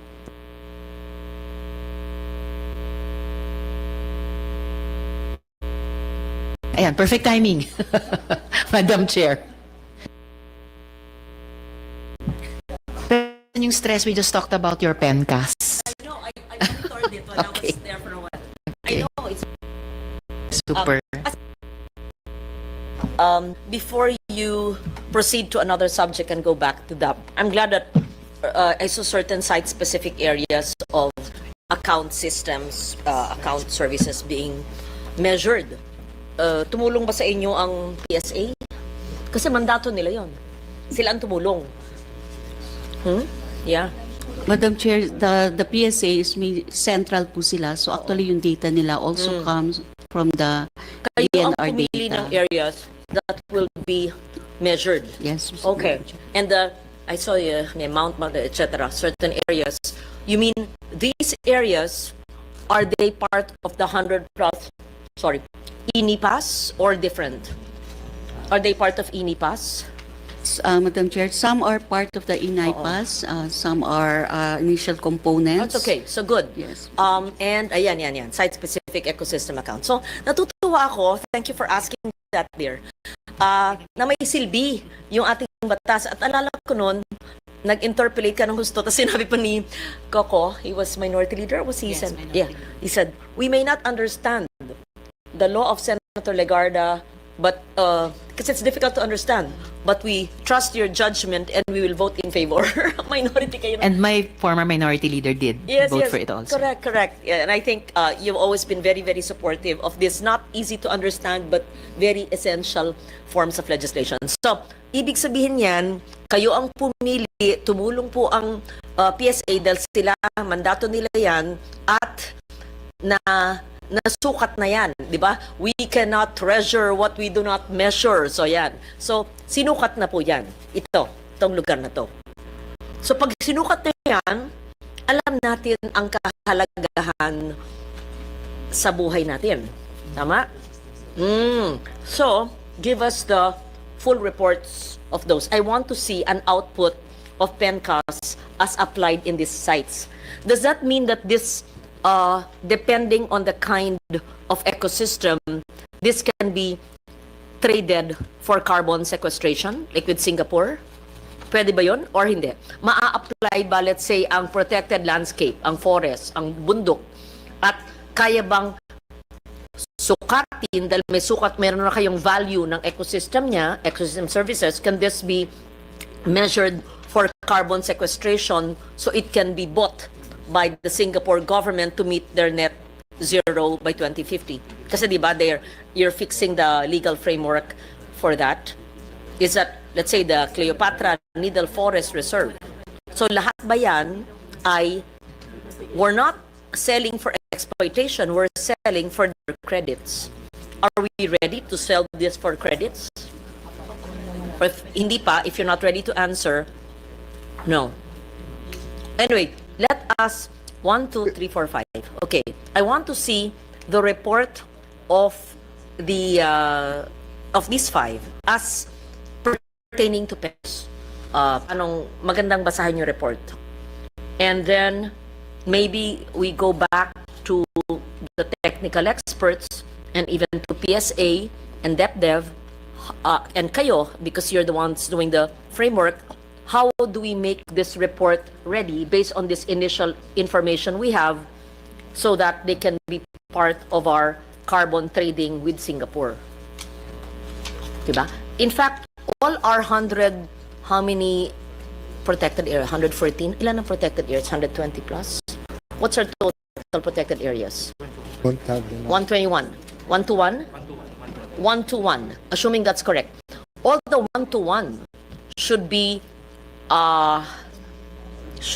prepared. We should prepare that for carbon trading. Okay, it's just a suggestion. Then you can, so ito. Okay, Tago. Saan yung Tago? Where is Tago? What province is Tago River? What region is it? Who knows where Tago River is, please? Region 6. Sa amin. Saan dyan? Ba't hindi ko alam? Anong probinsya po? Huh? Ma'am, Surigao and Agusan. Oh, that's Caraga, not Caraga, 6. Region 13. Say it again, please. Surigao and Agusan del Sur. Caraga, not 6. Okay, then Southern Palawan. Ayan meron na carbon sink and sequestration. So kasama na siya sa ecosystem accounts. O Laguna de Bay. Ayan. Kaya nga patingin, kasi bullet points lang to Patingin kung paano nyo ginawa ang inyong ecosystems accounting sa mga sites na ito. Yeah, by tomorrow. That's exciting. Nothing's perfect. Just whatever you have. And let's see how this would comply with the mechanism that you said you're finishing before ASEAN or by this end of this year, the turnover sa atin, so that we can comply with Singapore's request for carbon trading. Madam Chair, Thank follow-up you. question lang. Thank you, Sandrisa. Oo, salamat po. Secretary, or maybe si Yusek din, yung environmental accounts, ginagawa rin po ba sa mga mineral reservations? Yes. Opo, kasi itong mga ino-offer for exploration o kaya sa mga areas na ina-assess ng MGB for declaration as mining reserves. So, ginagawa rin po doon. Madam Chair, the evaluation criteria that were used for identifying the priority sites, they include characterized as key biodiversity areas, mining areas, critical watershed or river basin, climate change, and disaster consideration. So these are among the criteria that were taken into account. Salamat, Mr. Secretary. Salamat, Madam Chair. On the forest carbon, can you quickly, Assistant Director Kabigting, can just give you some of the updates just on what we are doing right now? Madam Chair and other your honors, on the point earlier on the potential of carbon sequestration for a forest parcel area, we're studying now. We're conducting a project now, ma'am, Your Honor and Madam Chair, on how to determine the carbon sequestration potential of a certain forest area. So that when we decide to develop forest carbon projects there, we know how fast and how efficient the projects would be in that certain type of area. One area that we're doing the project is in Upper Marikina, actually, ma'am, with the help of the French Development Agency and UPLB, Madam Chair. So to your question earlier, once we've identified the operation is an account in an area, in a given ecosystem, we then have to identify the potential, the carbon sequestration potential of that area based on how the ecosystem can regenerate, or what types of forest management interventions you have to put in so that you expand your carbon stock and therefore generate carbon credits, which then can be traded to whoever the proponent is, Madam Chair. If you're doing Upper Marikina, that means that would include the Masungi Reserve. It includes the 26,000 hectare that's protected, ma'am, Madam Chair. All of the Masungi Reserve, Geo Reserve. I will have to get I think back we to should you. measure that. Yeah. That's government Yes, land. ma'am. That's Yes, a people's it land. definitely Yes. is. If it's While part of it the is 26,000. privately run, a part of it, I think we must do Not all the time. site-specific, you call it site-specific, or that you chose that site, okay? So you measure the value of the natural wealth Yes, in ma'am. Masungi. Yes, Madam Yes. Chair. Anyway, those taking care of it are doing, I think, taking care of it quite well, right? Yes. The project site, Madam Chair, is the whole 26,000 hectares of the Upper Marikina protected Correct. river So it's basin. part of the Upper Marikina, which you mentioned you are measuring Yes, Madam for Chair. PENCAS, For carbon sequestration potential, Madam Chair. Yes. For carbon credits. for carbon credits. Yes, That's Madam one Chair. of the sites for carbon credits. Yes, Madam Chair. Would Madam like to see. Yes, proceed. Follow up lang po. Kay Secretary, ano pong planong gawin ng OSEC dun sa hidwaan ng Masungi Reserve Foundation at ang DNR? Madam Chair, since I came in only in June, so I'm, what is this? I am giving myself up to the end of the year to fully study the case, and they had a motion for reconsideration, so I have not resolved that at my level pending further study. Thank you. Salamat, Secretary. And Madam Chair, if I could just say that I hope the OSEC will give this a very strong second try. Kasi nung nakaraan, parang hindi masyadong umusad yung pag-uusap, negosasyon between DENR and the foundation, at parang hinayaan yung korte. I mean, of course, the court also has its role to and may play a positive role here, pero tingin ko sana gamitin ng OSEC yung powers niya to forge some kind of a solution with the foundation. Salamat, Secretary and Madam Chair. We Thank take you, note Chair. of that, and I thank Senator Risa for raising that. Ako, simple. Pag maganda ang ginagawa, wag papalayasin, ay i-replicate pa natin ang ginagawa at suportahan. Ngunit, pag meron namang mga pagkakamali o mapupunong legal infraction sa kontrata, i-revisahin. Importante, mag-usap. Pero wag basta-basta magpapaalis kung maayos ang ginagawa. At base sa dati pang panahon, bago pa tayo, ay may kontrata. Kung yung kontrata ay may kamalian sa inyong tingin at abogado ang sekretaryo, i-correct. Ganun lang yun, di ba? Oo. Pero wag basta-bastang ilalaitin, away-away, paalisin, wag naman po. At maganda, sa tingin ko, kasi hindi pa ako nakakapunta, ang ginagawa. And if there are many good programs being done, so we replicate it in other protected areas, right? But kung sino man nandun naman, kailangan sumunod din sa ating mga batas. Sa INIPAS, sa PENCAS, sa ESWM, sa Clean Water, ganun.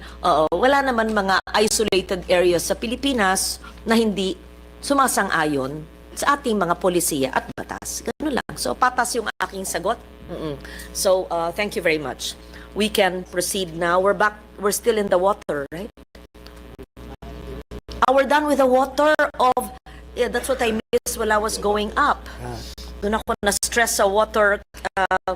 But the query earlier sa water was you were supposed to give us examples of areas where this new program is being done and the success stories, if ever.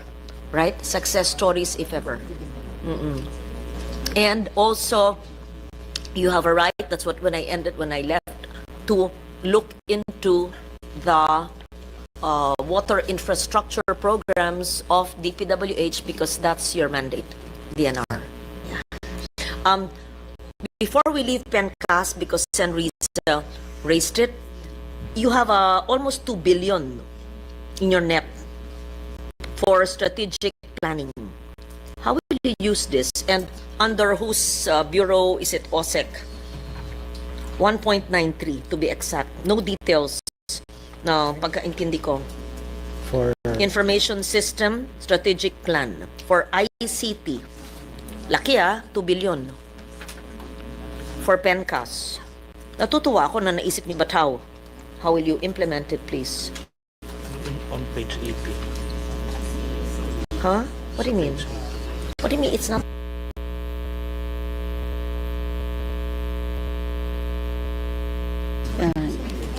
Yes, Madam Chair. The budget includes about 1.1 billion for the data management, including systems development and management. This includes, Madam Chair, provision of equipment and support to ICT operation of our regional offices up to the central level, Madam Chair. This also includes provisions for the cascading of statistical reporting system, the development of protocols and policies of natural capital accounting, the ENRS data dissemination, also conduct of ENR studies, multi-stakeholders forum, and other researches on scientific based on the implementation of ENR activities and other climate change related activities, Madam Chair. This 1.93 billion is divided already into the regions. Yes, It's Madam not a Chair. lump sum Yes, in the Madam OSEC. Chair. Yes, Madam Yes, Chair. wala sa NEP. Nasa NEP ba yung breakdown? Wala eh. But kindly give us the breakdown of the 1.93. It's 190 is TN, but the additional for PENCAS is not. The request is implemented. No, this 1.93 is your information system, but it would include natural capital accounting. Kasama na ang PENCAS. So, hindi na kailangang dagdag. Di ba? Isama na nyo. Dapat kasama yun. 1.93 Oo. includes also the cash agencies of the not only DOSEC.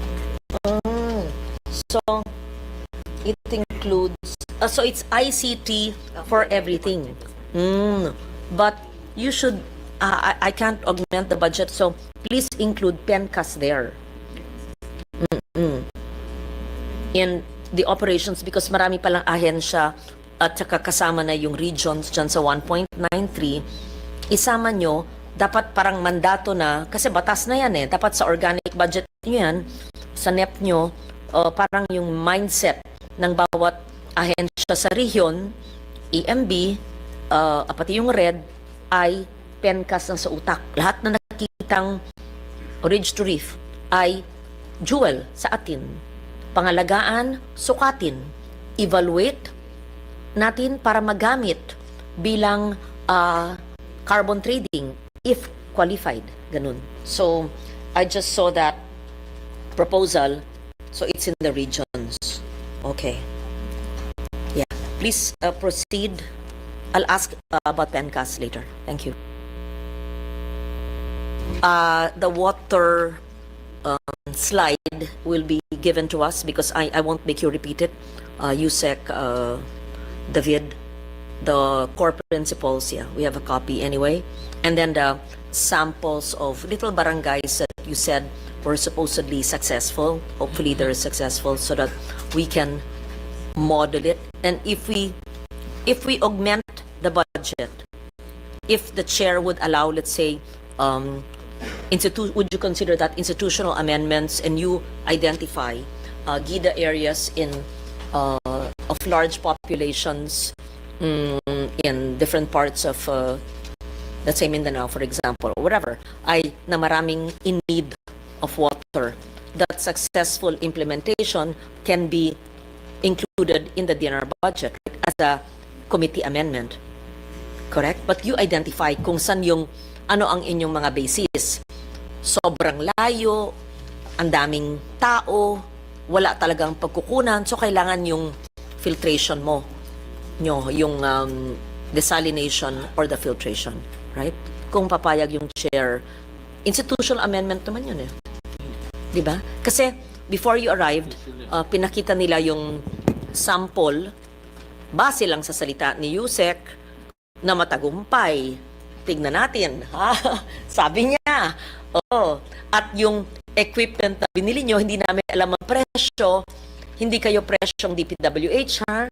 Kasi yung kahapon nakakashock, yung nakita niyang kalsada, 1,000% ang taas base sa isang assessment ng NGO. Yung nakita ko naman na cat's eye na sobrang taas, pati yung street light na solar, 60,000 ang retail price, 230,000 ang DPWH. So please, we will look, check mo muna sa back mo yung pagka-procure, kasi hindi mo Usec hindi mo na, konsepto tayo eh, pero sa back nyo baka mamaya, tapos patingin ng supplier nyo, sabi mo China, so alamin natin kung maayos.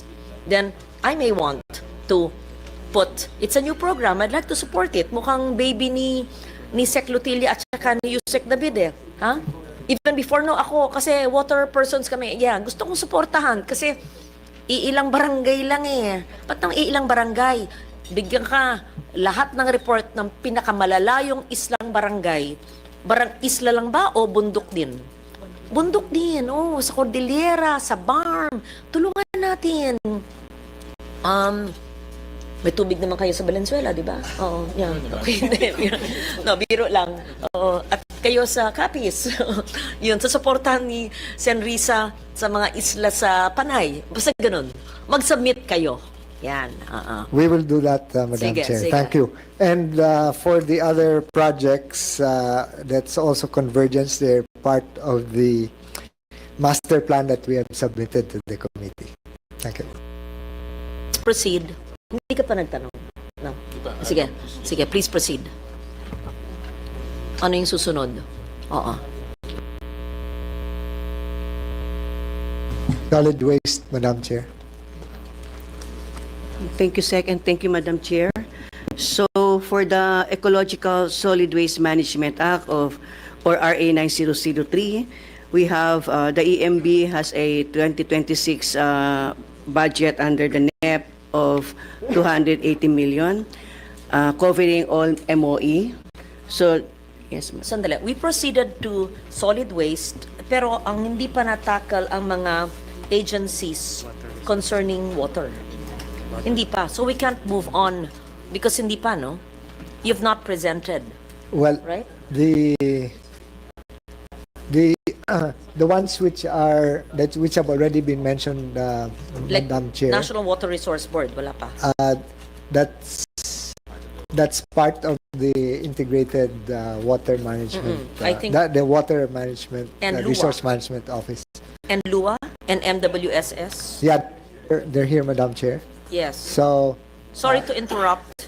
So, solid waste, let's just finish water. May we proceed with the National Water Resources Board? Kasi kayo ang nag-grant ng water rights eh. And you formulate policies. Yeah. Just so that we understand what you do. And then you do groundwater vulnerability assessments. And WRB, please. Good afternoon, Madam Chair, Mr. Secretary.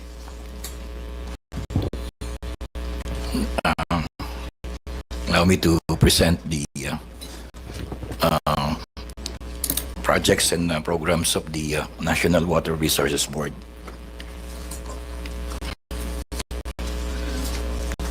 Madam Chair, the NWRB is the government agency that is responsible for all water resources in the Philippines. It coordinates and regulates all water-related activities in the country that has impact on the physical environment and the economy. The core functions of the NWRB are policy formulation. Next slide, please. Allow me to present the major programs, projects, and activities of the NWRB. We have on the groundwater management, we have a universe of 20 identified groundwater stress areas that was identified by JICA and NWRB, and we have included also 8 highly urbanized cities. As of today, we have developed 16 groundwater management plan, and there are 4 ongoing with projected 20 ground management plan for 2026.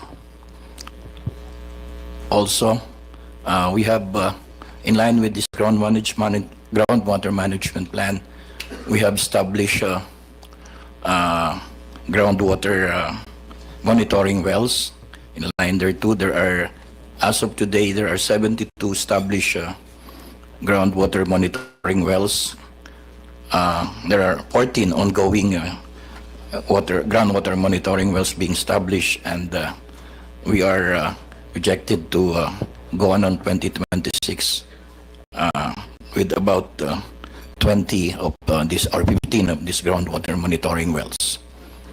Also, as part of the groundwater monitoring wells activities, we have projected the installation of water resources management data system, or what we call the telemetry, water management telemetry. These are for groundwater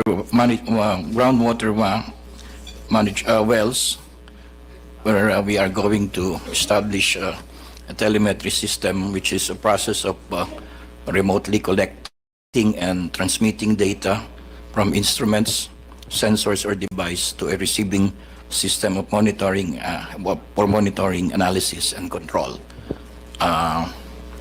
Right now, we are targeting in 2026 22 telemetry system with solar-powered sensors that collect measurements of water level and water quality in Region 6, in Region 7, and in Region 10.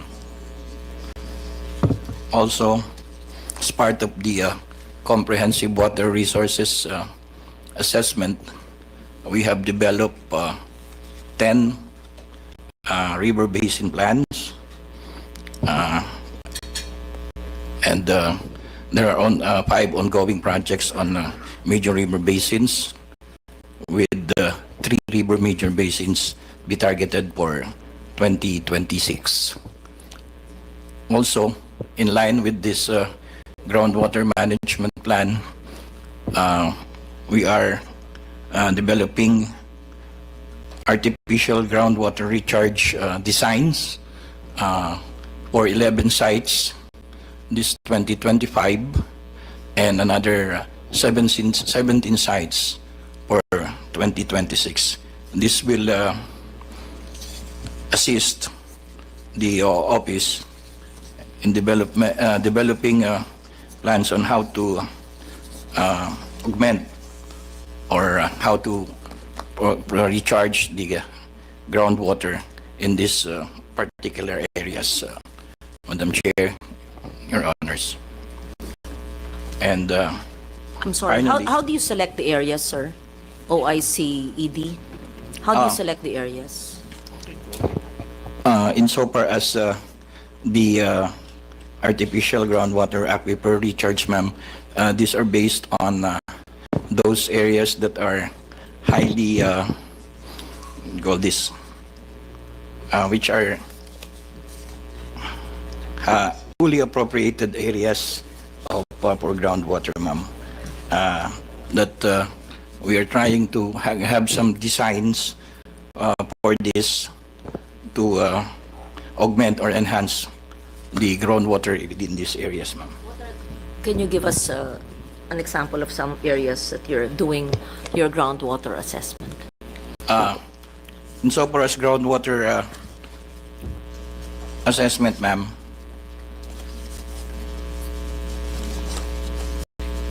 we have 18 river basins, ma'am, on this, and 10 have already been completed. And these are the river basins of Agno, Panay, Davao, Halaur, Bicol, Cagayan de Oro, Tagoloan, Cagayan, Ilog, Hilabangan, and Abra. We are undergoing now comprehensive water resource assessment in Buayan, Malungon, Agusan, Agus, Tagum, Libuganon, and Abulog river basins. Okay. When you say you're doing a comprehensive water resource assessment, at self-explanatory, you're assessing the water it can generate and the quality, right? Yes, For domestic and commercial use. Yes, For ma'am. potability also. Yes, In ma'am. water, right? Yes, ma'am. And you're basing it on the 18 major river basins. Yes, ma'am. The 18 major river basins, were they designated by DNR or DPWH? Actually, ma'am, these river basins were part of a master plan. That was there was a study made. I think that was in 2018 or So 2019. is this the same river basin list that DPWH is talking about? Because they always talk about flood control based on the river basins. Pareho yan. That's the same JICA study. So hindi pag DNR, ito river basin ninyo, hindi. It's the same. Yes, I think so, ma'am. Kasi panahon pa ni Sec. Babe Singson, meron na siyang mga plano sa river basins, DPWH, it's the same, I guess, right? Yes, ma'am. Okay, so when you say you have 10 studies of the 18 major river basins on the water supply it can generate, on the water quality, right? More so on the water availability, ma'am, Availability. not on the water quality. Okay, the water availability for domestic use, Yes, ma'am. potability, potable water, or just what It's kind more of on the water? availability, ma'am, not on the potability. Okay, so these are studies. These are studies. Yes, ma'am. And then what do you do with the study once you have it, of the 10 of the 18? Ma'am, these are used as a guide or policy formulation, For as well as policy. for, of course, when we regulate the distribution of water through permitting, ma'am.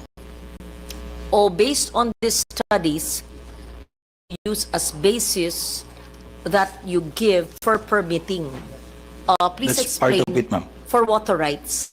Yes, ma'am. Can you give us the process of permitting of water rights? And in each of the 18 major river basins, you give permitting for whom? Is it for commercial or domestic use? Para maintindihan po namin. Actually, ma'am, when we speak of allocation of water, we have the following purposes, ma'am: for irrigation, for fisheries, recreation, livestock, for municipal use, and for industrial use. Insofar as non-consumptive use of water, we use it for power, recreation, livestock, industrial, irrigation, and fisheries as well.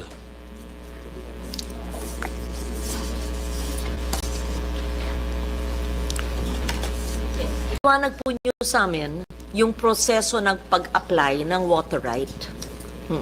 Ma'am, it starts first with the Maybe just identify one major river basin and the process of securing a water right. We want Ma'am, to yeah, understand. it depends on what is the purpose for the application, ma'am.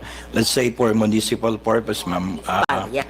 one will go to the office and submit basic requirements, more importantly, the source of the water and the authority over the area where you are going to apply, together with the plans for such purpose. A municipality can do so. Yes, ma'am. An LGU, Yes, ma'am. a private person, Yes, ma'am. corporation. Yes, ma'am. And then, of course, they go through the requirements, and then you issue the water right for the exploitation of that right. Yes, ma'am, for the extraction of the water. Extraction. How much do they pay DNR? An application fee. Let's say an LGU would want to exploit the water right in that area. How much would an LGU water right cost?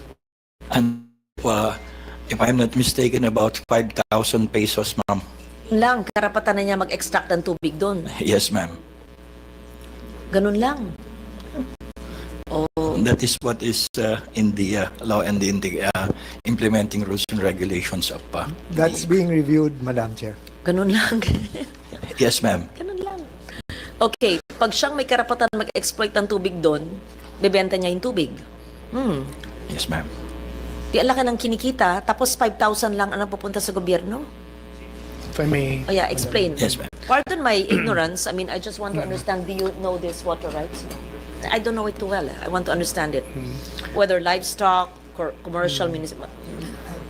the Constitution provides that all waters belong to the state. And so when we provide a water right, it is a right for them to utilize the water. There is an annual charge of about 5,000 to 20,000 pesos depending on the volume.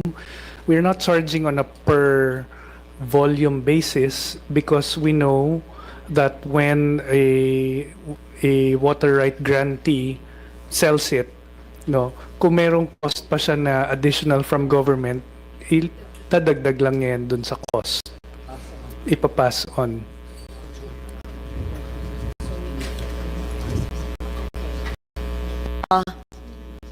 How many LGUs have water rights?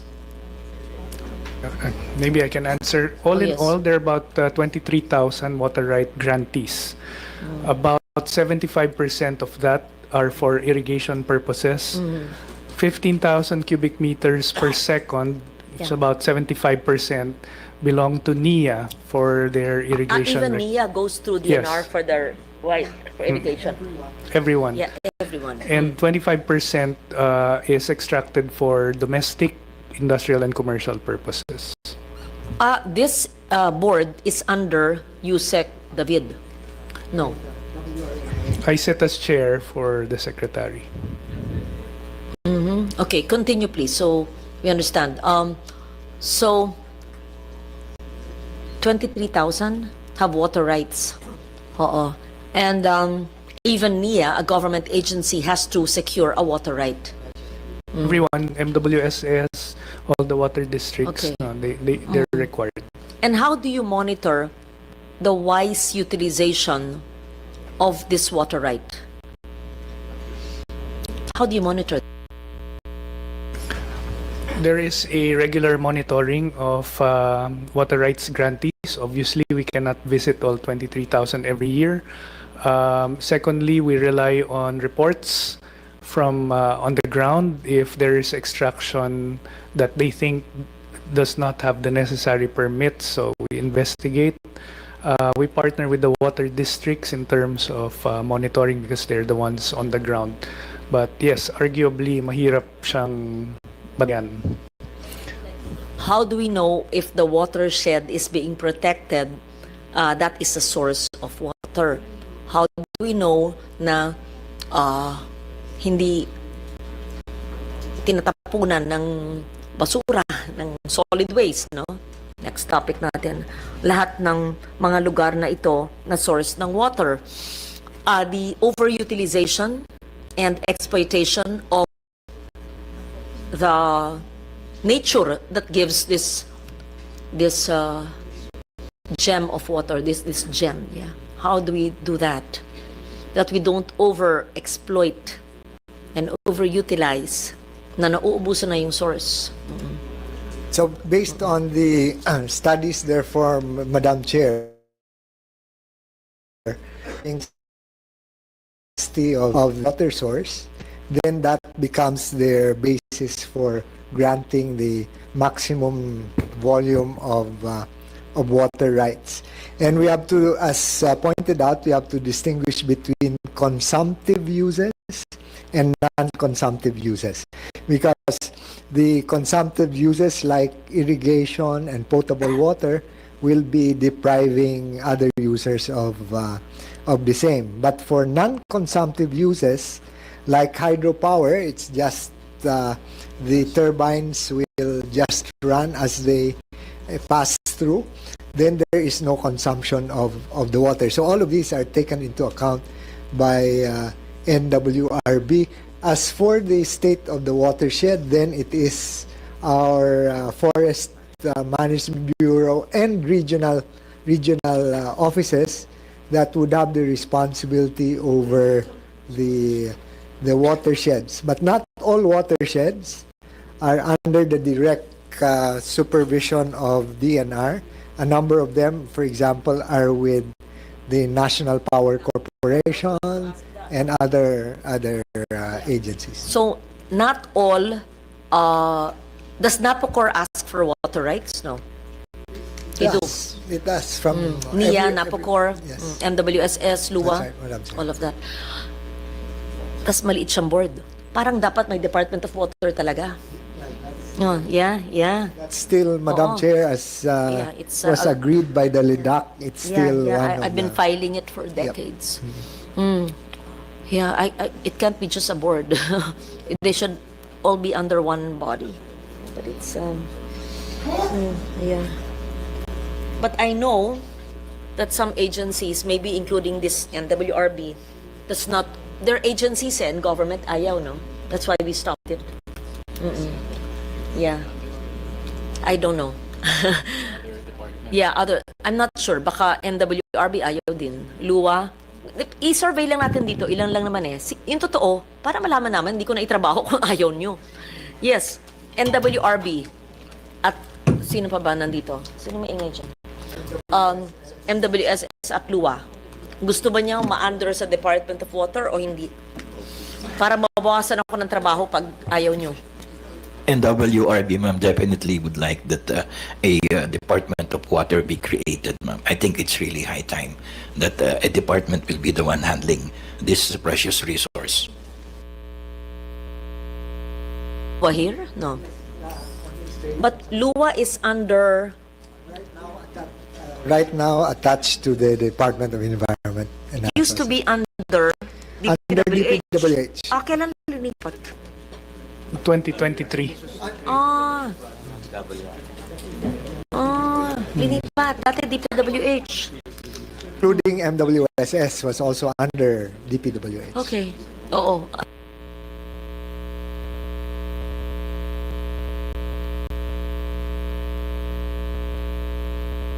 Can you speak?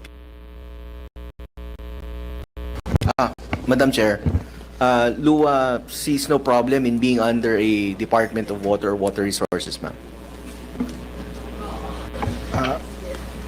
For the MWSS Regulatory Office, we are actually in favor of being under the Water Regulatory Commission. Madam Chair, Your Honors, MWSS Corporate Office support the creation of Department of Water. Madam Chair, the Legislative Executive Development Advisory Council has actually included it in the priority legislative agenda. Not when I filed this long ago, walang pumapansin at ayaw. Even when I tried to, I think nasa floor na ako, din defend ko na eh. maraming ayaw. Nagbago na ang hihip ng hangin. Sige. Economic Affairs Committee naman, hindi ako. Sige.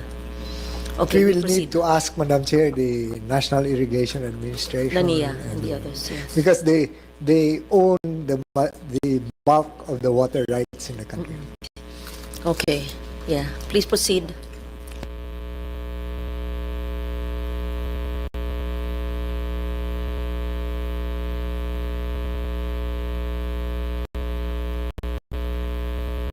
One question lang to the MWRB. May nakita kami dito sa co-report, two projects under the responsibility of the Water Utilities and Monitoring and Enhancement Division have no obligation incurred during the year caused by failed bidding of one project and discontinuance of the other, while the other two projects under the Water Utilities and Rights Divisions also incurred low utilization rate at the year end due to delayed project implementation. So, anong nangyari dito sa failed bidding? Actually, ayan po ang problema, sir, Your Honor. First, anong project to? What's the background of this project? Yung sa... Eto, meron pa pala. Moreover, the total NCAs received, nakakuha na ng NCA of 217 million. Only 150 million was disbursed due to delay in the implementation of various project-related activities. So what's the background of this? I am not well versed with that one, Your Honor. I am also new. But I heard that there are some projects that were delayed because, in my time, because of procurement issues. Some, there were late procurement because of preparations and preparations of TOR. Others that there are undertakings wherein some of the bidders did not qualify with the... So what happened to the... First, naka-allocate kasi ng pondo. Diba? So we appropriated funds. But hindi nagalaw yung pondo because nagkaroon ng failed bidding and discontinuance. So the point there is sayang yung pondo. Naglagay ng pondo. Diba? So number one, what is the project? And then number two, bakit hindi na bid? At bakit discontinue? Kung hindi pala kailangan ng project, dapat di na naglagay ng pondo. With all due respect, Your Honor, I think that is not... Yeah, Mr. Chairman. Yes. Sorry. Our officer in charge of NWRB is relatively new, Okay. so he might not have the institutional memory on this one, but we will submit a Okay. report. to Yeah, but the committee point on I'm this. trying to make is we allocated funds but it's hindi siya nagamit basically because of failed bidding and discontinuance. No? So I'm trying to understand what happened. How come they discontinued the project? And then did they continue the project? Kasi kung failed bidding, nagtuloy ba sila ng bidding ulit? Meron ba kayong ginawang bidding after? Do you know what project is this? With all candor, Your Honor, I am not aware of that project wherein there is This is fiscal year. discontinuance. This is fiscal year 2024. 2024. Oo. May I be allowed to check, Your Honor, please? Sige, i-submit niyo lang sa amin. No? I don't. Obviously, we don't want this to happen again. Yes, Your Honor. This is under. I would assume this is under your operations budget. So, We will submit, Your Honor. thank you, Secretary. Just submit to us a report on this. Thank you, Chair. Thank you, Mr. Chair. Na kompleto na ba yung tinatanong ni Madam Chair kanina na all the water agencies under or attached to the DNR na nagsabi ng posisyon kung